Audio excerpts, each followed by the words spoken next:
So I just want to be candid. I've never competed in an Excel competition. I can auto sum with the best of them. That's about as far as I go.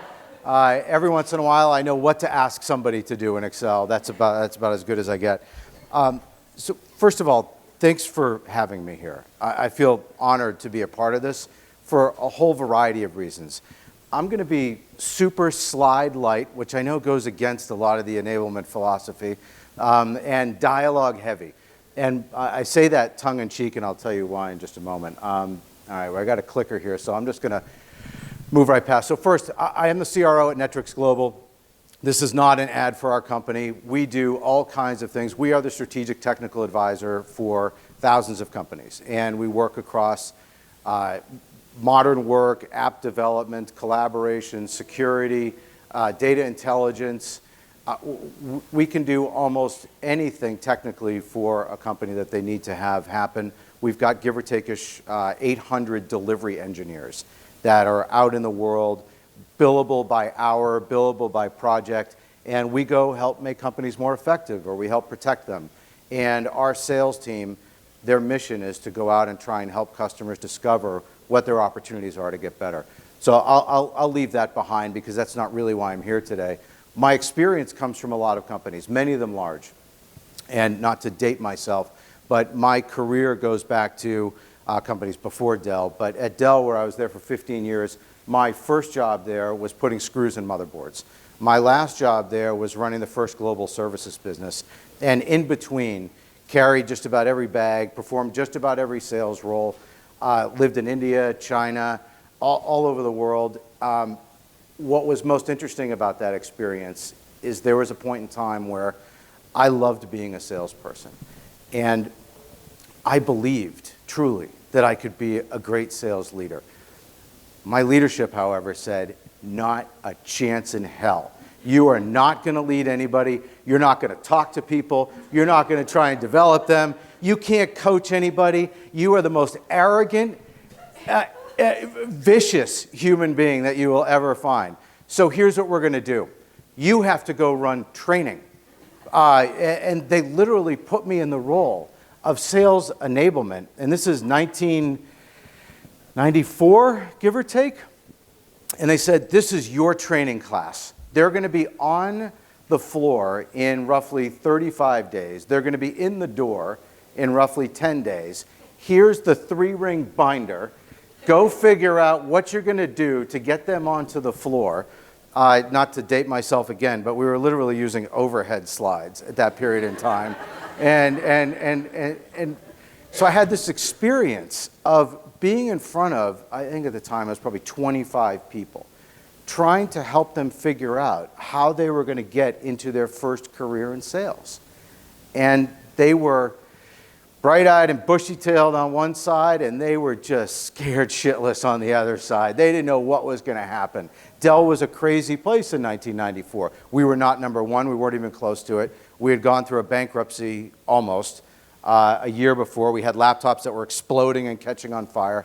And we were trying to figure out how to become a bigger company and how to go take down the big guys like Gateway and Micron and other companies that don't exist anymore. And we achieved that. What was really enriching for me about it was helping people find their way. And I took it upon myself to create a metric at the time for myself, was how many of these folks are going to last?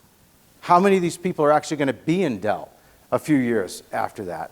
And getting to see the results of that and taking care in that approach and knowing that if I could help them be successful, that they would still be there, that was something that I took on as a personal metric, even though at the time we weren't really measuring and managing that. We can talk about measurements and things along those lines. And if you take a look at how I describe myself to my 13-year-old the same way I describe myself to a channel partner, to a sales rep in the company, to a customer, to the CEO, to the board.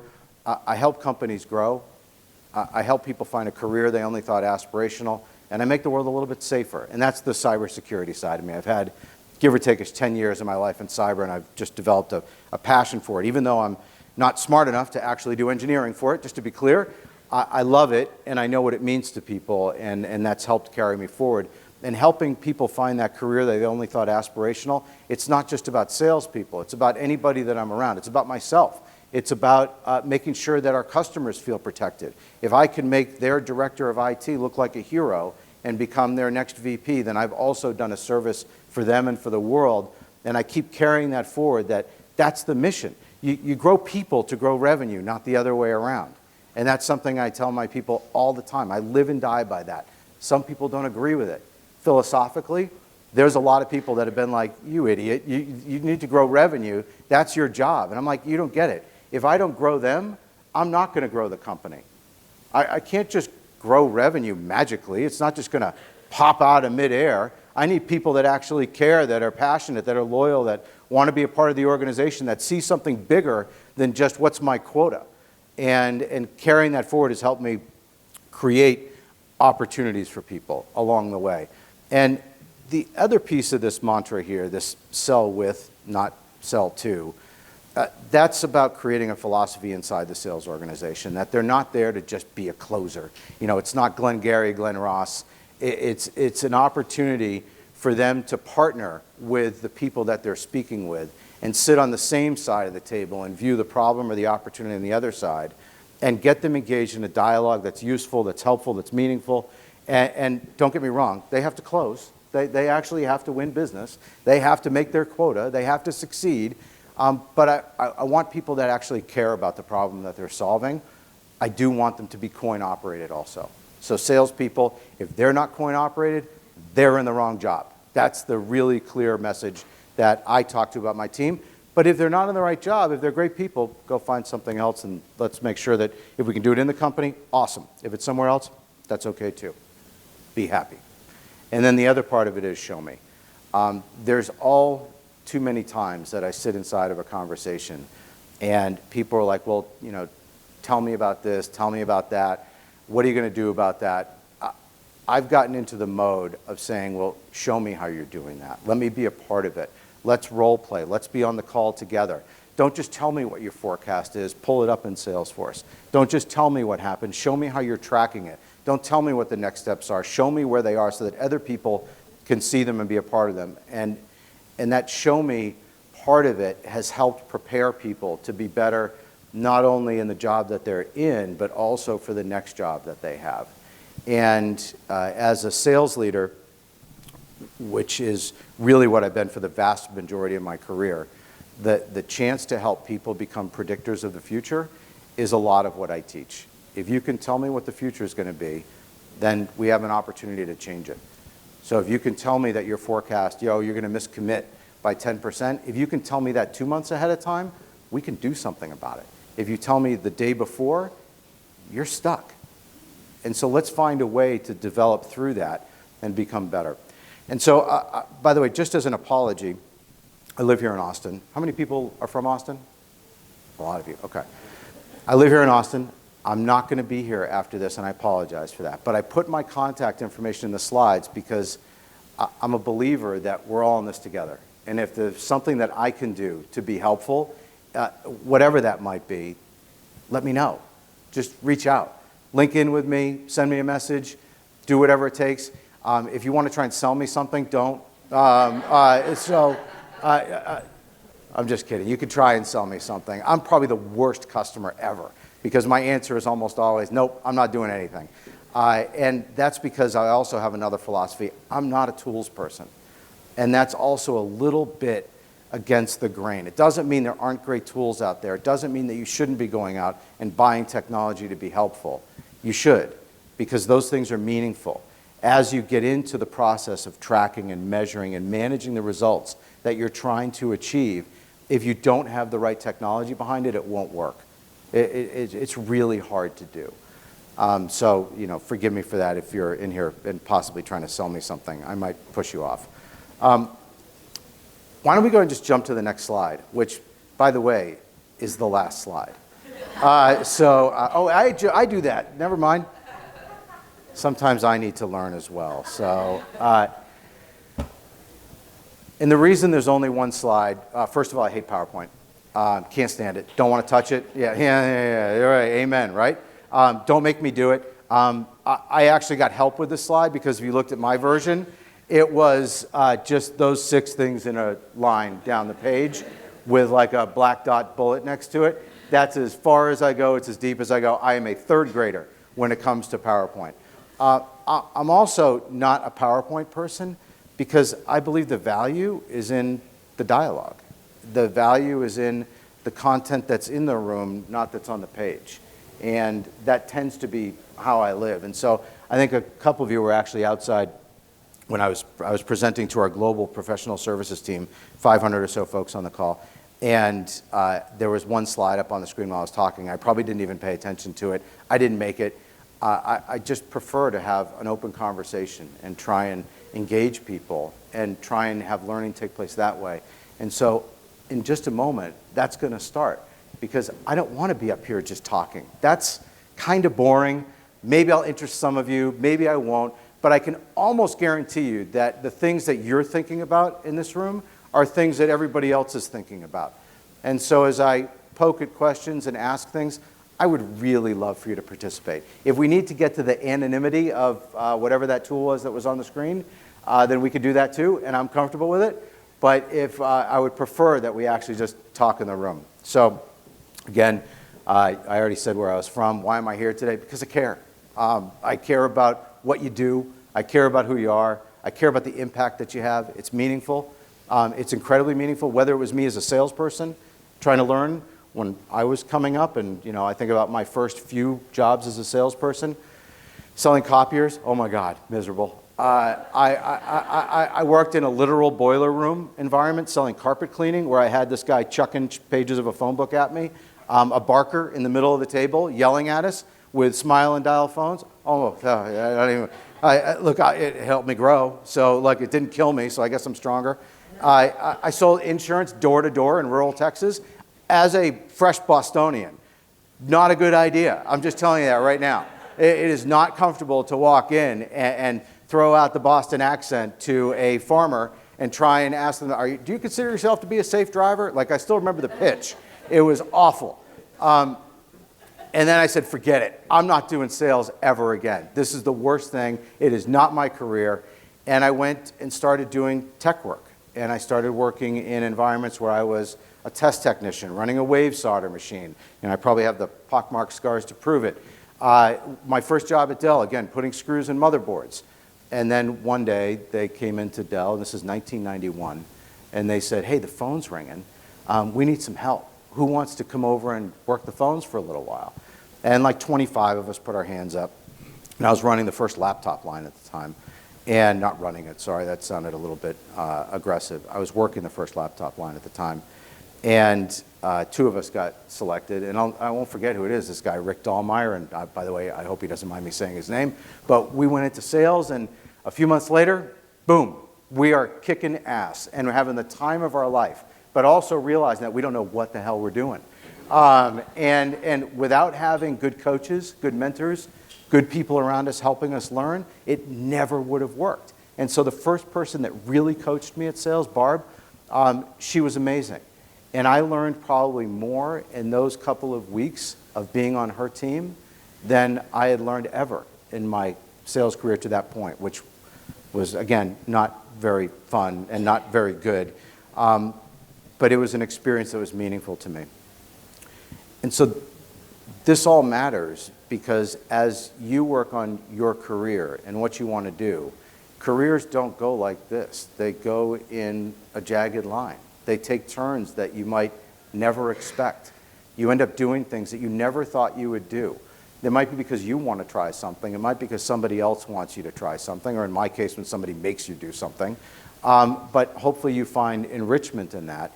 And if you set goals for yourself and figure out how you're going to work with the people that you are, and I'll throw up air quotes, accountable to, and I'm throwing up air quotes because you're accountable to whoever your leader is, but as enablement professionals, you're accountable to results. And that's what matters at the end of the day. You could be the best presenter, you could be the best content creator, you could come up with the coolest slides, delivery method ever. But if it doesn't grow pipeline, conversion rate, revenue, bookings, whatever the metric is that that particular group of people is being managed on, it doesn't matter. It literally doesn't. So when I talk to the enablement teams that I've worked with, that I've worked for, that I've led, that I'm colleagues with, that's what we focus on. What's the outcome? And that's really where I want to focus on today, because if you want to grow your career, whether it's in enablement or on a jagged line, then focusing on the outcome is where you're going to win every single time. As an enablement person, I'm sure that you have found yourself in the position of having to prove yourself, where somebody has looked at what you're doing and said, I don't know if I can correlate what you're doing with the success or lack thereof that we're experiencing. I don't know how to put that picture together. That's a really awkward conversation to have, but it's super avoidable. You can come up with ways to get ahead of that conversation all day long, and you should. You should be proactive about it. So let me start off with a question. Who has been in that situation where they've had to step back and prove themselves to somebody when they didn't think they had to? They thought everybody knew what you were doing. They thought everybody knew what you were doing, and everybody said, oh, they must be kicking tail. Results are getting better. And then you sit in that room, and somebody says, well, what do you have to do with this? Nobody. I imagine it's a lot of you. What did you do about it?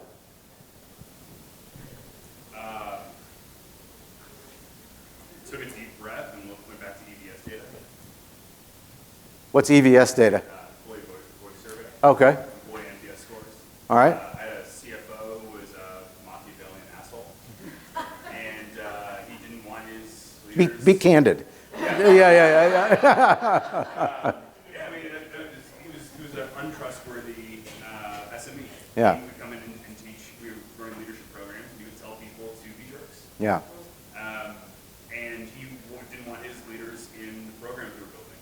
And so we went back to employee net promoter scores and showed a 10% difference between everyone else's organization and his in the way people were being managed. And went back to just the raw data and said, this is not working. It's causing attrition. It's making you look bigger. All right. That's true. You can't fight data.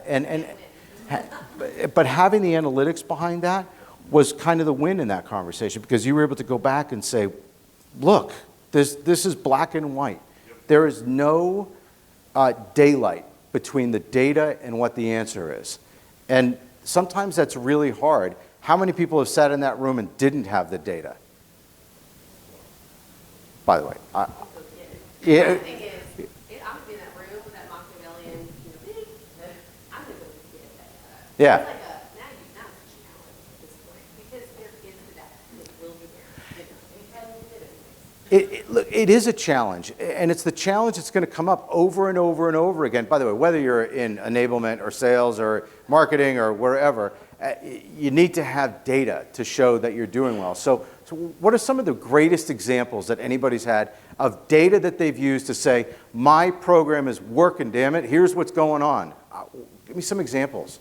Yes? So we measure the outcomes of people and engagements we work on from a revenue, post-commit, deal velocity, through the stage perspective against the aggregate of the organization. So people who don't engage our service, we compare their outcomes to our outcomes, stage over stage over stage, and then ultimately the revenue. I love that example, and I want to address it in a moment. I saw another hand up back there. What's another example? Yes? I had worked with a bunch of growth reps that was working with us before, and they missed the foundation pieces. And so wanted to increase their deal size. So the whole quarter working on ROI, getting back to basics, and having them present it that way, and our average deal size was 25%. That's awesome. It's a great example. Who else? What else do you have? Nobody has any data? There you go. Well, I think there's not like a one-to-one correlation, right? Like, because there's multiple variables involved in any data. So it's sample size can be a problem, I think, big time. Because you get, I mean, it's almost like Google pissed off are leaving the worst reviews, right? People who are happy may not be leaving reviews or stuff. Yeah. We have problems with data, and we're implementing like ShowPad to help track videos and watching and things like that. But we have surveys too. You know, we try to implement Kirkpatrick's, different methods there, but it's hard because some of the feedback we get are just anonymous, like cut and runs. It's like, damn, this hurt. Yeah. Where did this come from? You know what I mean? And was this really one person's fault? Was it a team's fault? So I think it's one thing to have the data, but to really understand and interpret it is a skill that I think our team needs to work on a little bit. I don't know. I'm monologuing a little bit. I'm sorry. But No, it's good. Look, this is, look, I like to make sure that we're always creating a safe room, right? You could say anything in here, and hopefully it doesn't leave the room, and you should be able to call out what's working well and what's not. And the examples, look, if you can get to a binary answer, they went to this and did this, and this result happened, and those that didn't do that, here are the results, and they're different. You know, that's like nirvana, right? You have a chance to go in and say, and by the way, coming to somebody like me and saying, look, you had 20 reps take this, and their pipeline went up by 15%, and you had 10 reps not take it, and their pipeline didn't. That's a pretty good correlate to have. And that kind of ability to show and display that, and also be willing to be wrong in that, because there's things you're going to do that won't work. That happens to all of us, right? It happens to me. I'll tell a group of sales reps, go try this, and it fails miserably. But I'd rather fail fast and know it than not have any idea of what's working or not. And so these examples that we're talking about are really good, valuable examples. And so there's this opportunity to show and display what works and doesn't work. Just out of curiosity and making sure, is there anybody in here that's not part of sales enablement, but is part of another part of enablement? Yeah, what kind of enablement do you work with? Customer success? Okay, wonderful. Are they responsible for renewals as well? No. Okay, all right. But they're responsible for customer experience, NPS, things along those lines. Okay, so any other types of enablement professionals in here? Technical, okay. So, and the results in that, first time fix, on time fix, those kinds of things, or what are you measuring them by? We're just starting it, but it's like features to support our infrastructure. Yeah. Data effectively is how many certifications or accreditations that we have in each of the states. Okay. Whatever's going on is your procedural issues, your operational issues, not that they're not getting enough. Yeah. Okay. That makes sense to me. And are they internal technical or external technical? Are they customers or?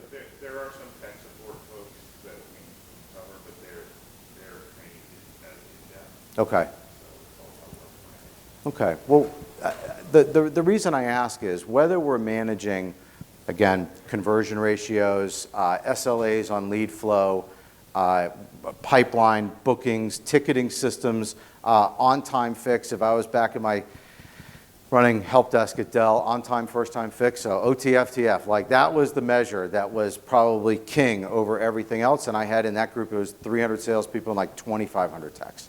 And so there was measurement and enablement across all of those platforms. Again, the key was making sure that we understood, can we correlate what we're doing to the outcome? And there were lessons to be learned there. I was managing a lot of outsourced partners at the time, and sometimes they weren't willing to give that data. That was probably not a good thing for their relationship with us. And so we had to bear down a little bit. Now, when you're sitting in front of the groups that you're communicating to, so imagine that you're sitting in front of sales leadership, marketing leadership, whatever leadership that you happen to be working with, what are some of the best ways that you found to communicate the results? I'd love to hear some examples.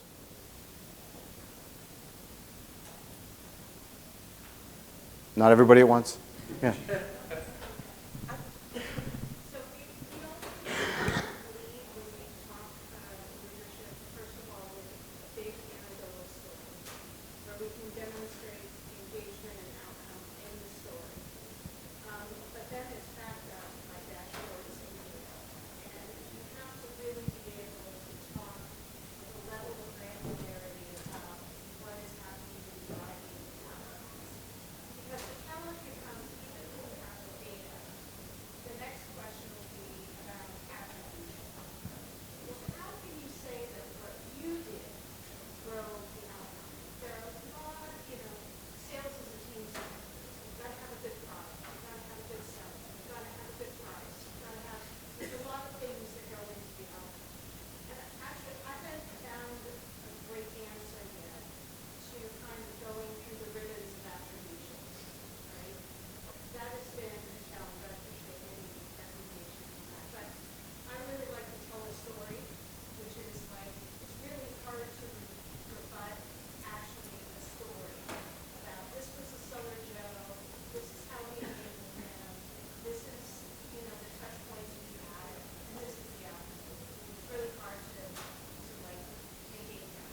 Yeah, it's hard, and I'll jump back to it in just 1 second. Forgive me.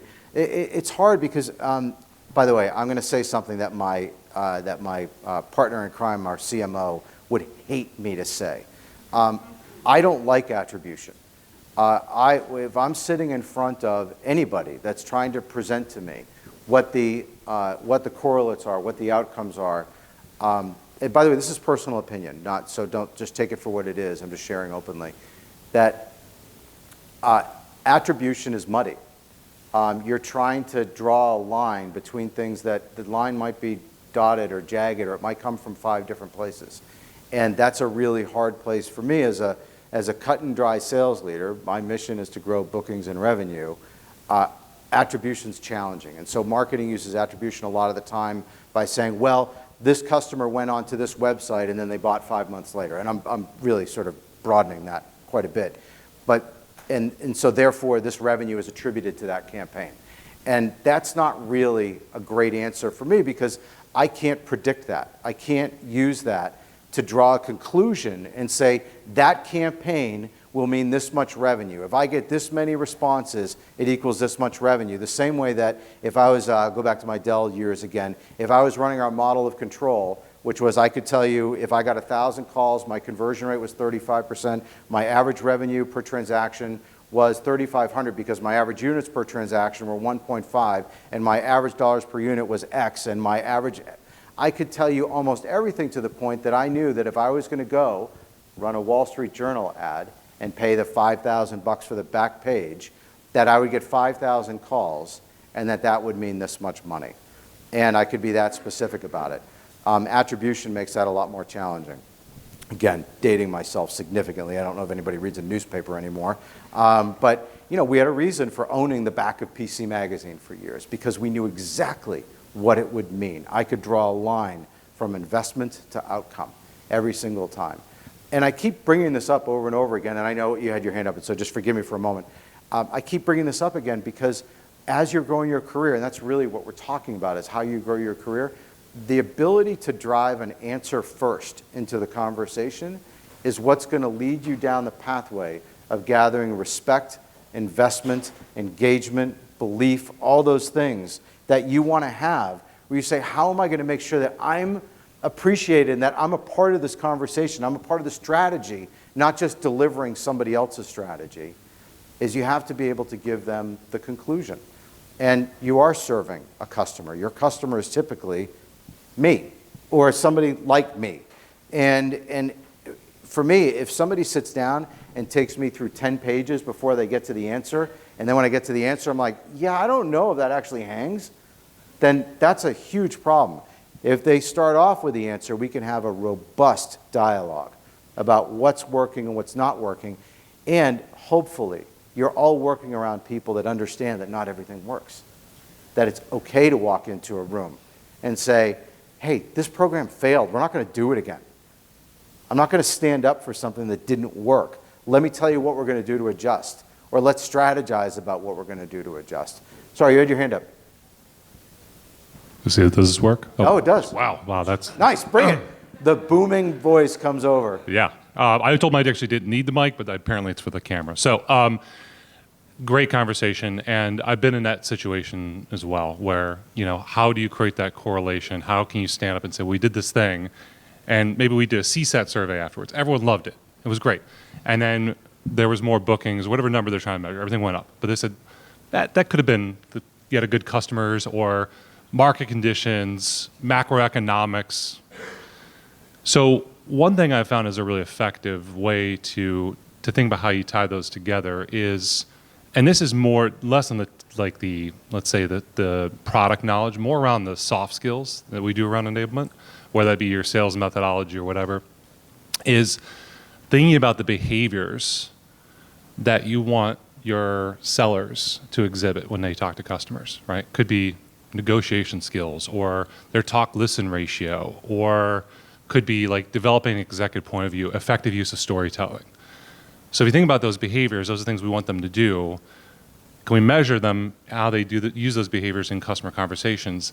That I found is a really powerful way to bridge that gap between, hey, we taught them these things, There were some results on the other side, but we were able to see that they're exhibiting the right behaviors. And the ones who exhibit the right behaviors, that correlated to better outcomes, right? Whether it be more bookings or better pipeline growth or whatever the case may be. So and now when we think about any kind of enablement that we do for our field sellers, we always think about what are the behaviors we're trying to create, what we want, how are we going to reinforce those, and how are we going to measure those behaviors when they're engaging with our customers. So you're describing almost like a nirvana type situation. If you, and by the way, it's achievable, but if you can link a behavior to an analytic, that's home run territory. That is as great as it gets, because as enablement professionals, you are trying to change behavior. That's what you're trying to work on.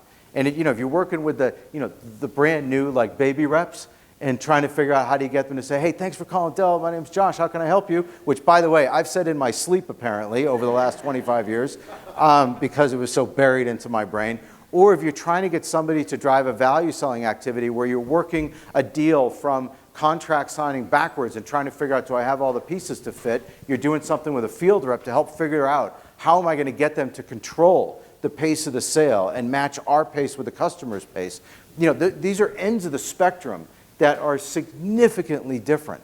But every single one of those stops along the way, you have the opportunity, depending on who you're working with, to help treat those individual pockets of people with what are the behaviors that we're trying to drive.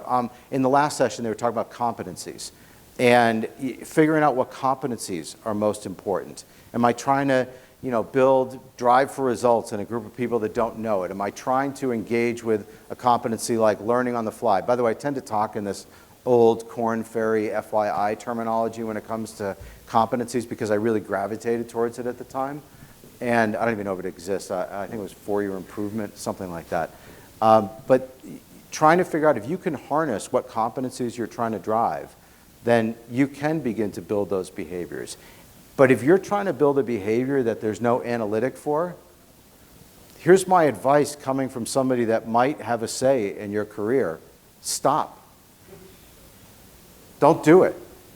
You're trying to deliver an outcome. If you're trying to enable somebody, if you're trying to teach them something, there needs to be something on the other side. There needs to be a reason for it. I mean, look, we all want to grow people. Again, grow people, grow revenue. I want to develop people. I want to help them become kind, compassionate, caring sellers. Might be different than other people. Other people want to develop hardcore, aggressive, don't give a shit about your customer, just care about the revenue sellers. And there's everything in between. And so I do care about the behaviors. And so when I'm coaching people, it's not just on the deal level, it's also on the communication level. How do you think that made them feel? How do you think that that's going to help you move the deal forward? How is that going to help drive the relationship forward? Those are behaviors that I'm trying to drive, but I know there's no way that I'm ever going to be able to link compassion and revenue. It's not possible. I could maybe kind of drive attribution. I could say, oh, here are my 10 most compassionate people, and are they better than my 10 most arrogant, terrible people? Maybe I could come up with that. But you really want to try and hone in on what am I trying to drive that's going to deliver an outcome so that when I stand in front of anybody, how come I see you got a thought and I'm going to come back to it. So, It's juicy. What you just said, brilliant. all right, I'm coming right back. So the ability to, again, get into that conversation with whoever you're presenting to and have that first slide be, here are the results. And then, here's what we did. Here are the key assertions behind that. Close rate went up by 5%. We did X. Inside of X were these 3 things that we delivered. If it can't fit on one page, on one slide, it's probably not the right answer. It's not. It's probably not. Now, you could have 10 slides with 10 answers. That's awesome too. But you should be able to bring that up and say, boom, here's the one slide. We might never get past this slide in this conversation, and that's okay. You don't need to see what else I wrote. If we all buy into this, we're done. Maybe this meeting's 10 minutes instead of an hour. You agree? We're going to go invest in this? It worked for 30 reps. The correlates were so high that 90% of the people that did it succeeded. Then go. All right, I want that juicy thought. You gave me a really good idea. This is going to be on the parking lot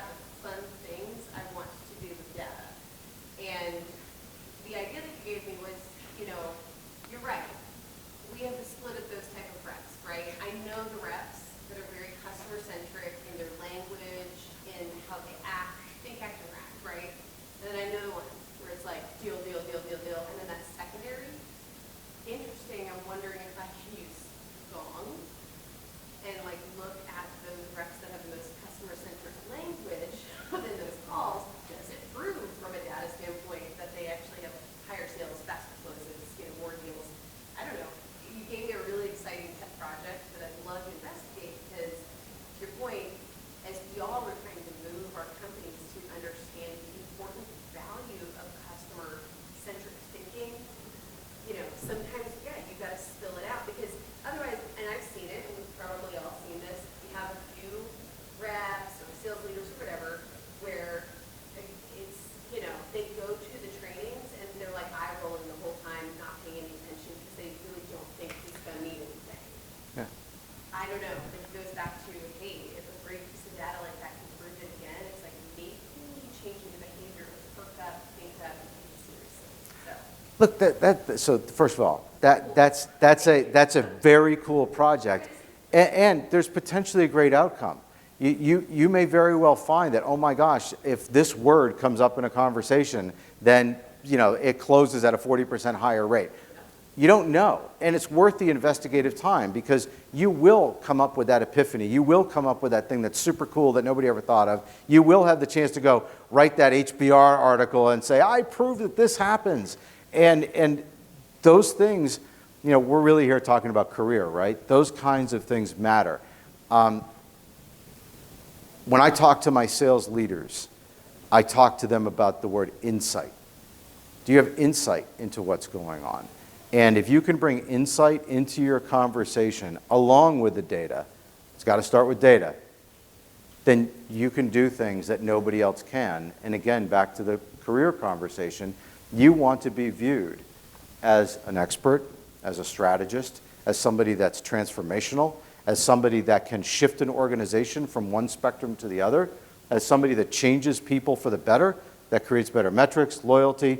Again, some of the things I said at the beginning, I won't be totally redundant, but that's the viewpoint you want people to have about you.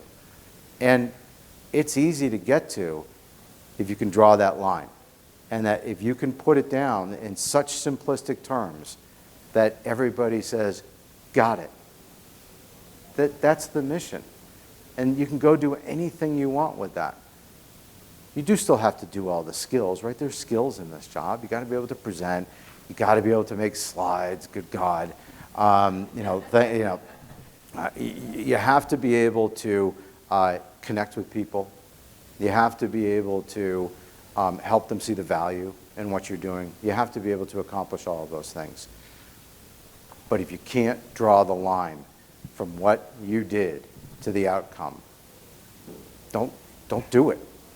Go find something else to prioritize. Ruthlessly prioritize your work so that when you stand in front of somebody and you're having that conversation about what's working or what's not, because that's just as valuable sometimes, that they look at you and say, this person, they understand, they get it. They get what's important to this organization, and they are driven towards that. It's great to have a great customer experience score. You want salespeople to say, 9 out of 10. You want them to say, I love that class. It was awesome. I learned something. I got something out of it. You want them to be able to pass a test if you're delivering tests. No question about it. You want to be able to say that, the average score for the people that were tested on the knowledge that I was trying to deliver to them was X, and that shows that they took in what I gave to them. But if it doesn't draw an outcome, who cares? That's really the answer. It doesn't matter. So look, we have 4 minutes left. We can use a tool. We could put up hands. What kinds of questions do you have? And I hope this has been valuable so far.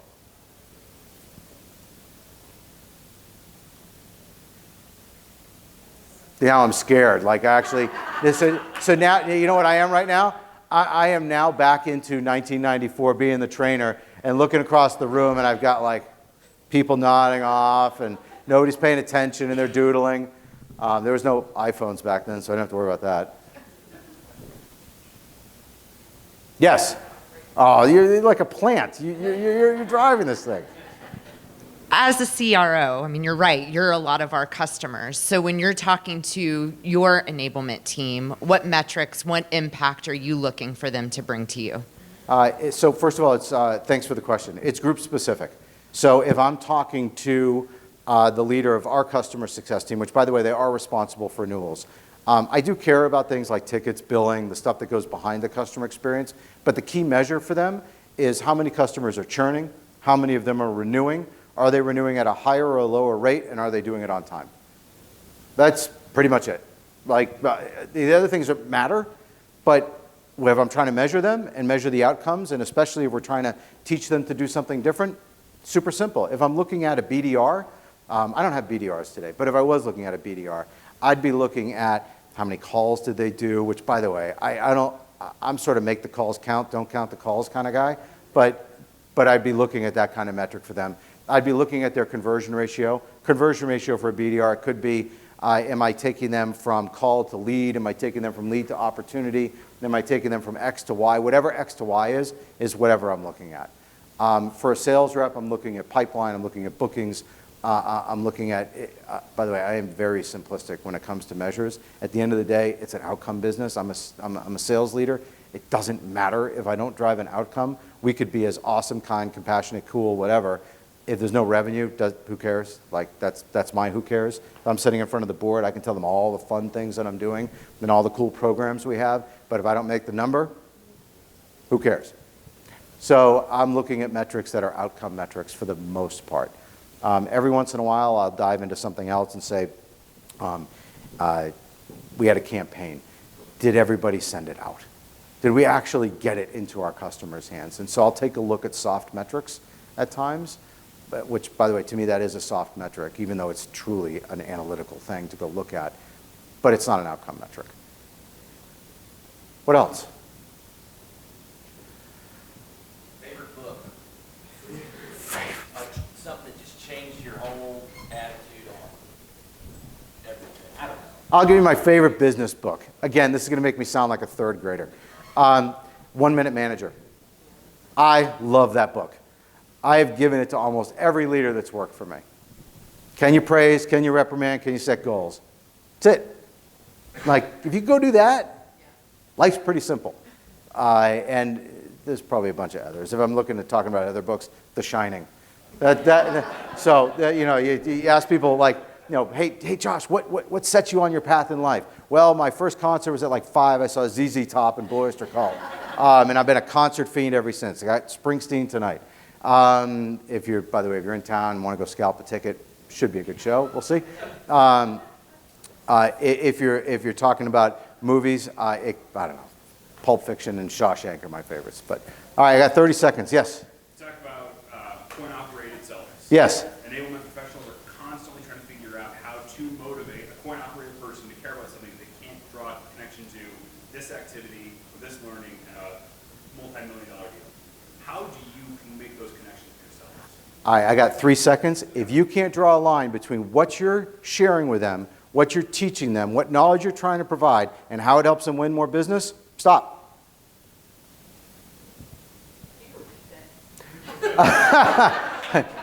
I totally made it up, and so I might get it in a different order. If you can't draw a line between what you're teaching them, sharing with them, enabling them for, and how they win more business, stop. What's in it for me? The WIFM. Like, it really matters. I mean, it sounds cliche. It matters. Look, I know my time's up. I need to make sure and jump off the stage. I really appreciate this. I was being very candid about my contact information. If there's something I can do to be helpful, let me know. I'm really behind right now. It might take me a few days to get back. Please don't be offended by that, but I will get back. If there's other follow-up, please just ask. And again, I'm honored to be here. I love and appreciate what all of you do, and bring meaning to it, to the people that you're around. If you can't do answer first, it might not be the right thing. And so drag yourself into that mode. Ruthlessly prioritize. Thanks, everybody.